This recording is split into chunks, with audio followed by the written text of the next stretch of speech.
Now, one other bit of evidence that Christians tried to tell me in my investigation, they said, well, you know, another thing, Lee, you need to believe what the disciples were saying about Jesus because they were willing to die horrific deaths without ever disavowing their claim that Jesus Christ is the Son of God who proved it by raising from the dead. And I said, that's not evidence. Give me a break. I mean, there have been religious martyrs throughout history who've been willing to die for their faith, right? September 11th, hello? What about that? What? Question. Why were those terrorists willing to die that way? It was obvious. They were willing to die that way because they sincerely believed with all of their heart that if they died in that manner, they would instantly go to heaven to be with their God. They believed it sincerely, and believing it, they were willing to die for their faith. So I tell these people, don't tell me that the fact the disciples were willing to die for their faith means anything.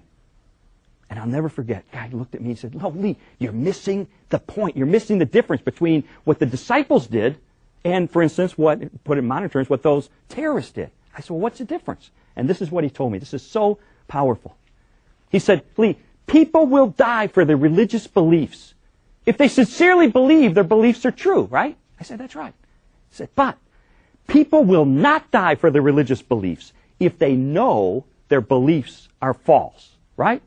I said, well, that's true. Nobody's going to die for a lie. I said, okay, then follow me on this. All of Christianity hinges on the resurrection of Jesus. If he came back from the dead, he is authenticating and proving his claim to being the Son of God. Everything hinges on that. The disciples in all of history were in a unique position. They didn't just believe sincerely that Jesus returned from the dead. They were in a position to know for a fact.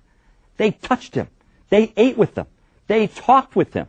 They knew this wasn't a trick or hallucination. They knew the truth. And knowing the truth, they were willing to die for it. You see the difference?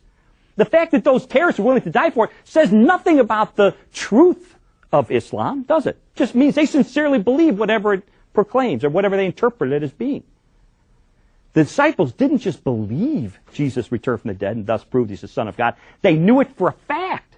And knowing it for a fact, they were willing to die for it. Do you see the difference? I looked all throughout history. I couldn't find one example of anybody anywhere who knowingly and willingly died for a lie. And I said, the disciples knew whether Jesus came back or whether he didn't. They didn't just believe it. They knew it. And knowing it, they were willing to die for it. Therefore, their action, their willingness to die for it, says something to us about the truth of the resurrection. Unlike somebody who just believes something and has no personal evidence one way or the other for it.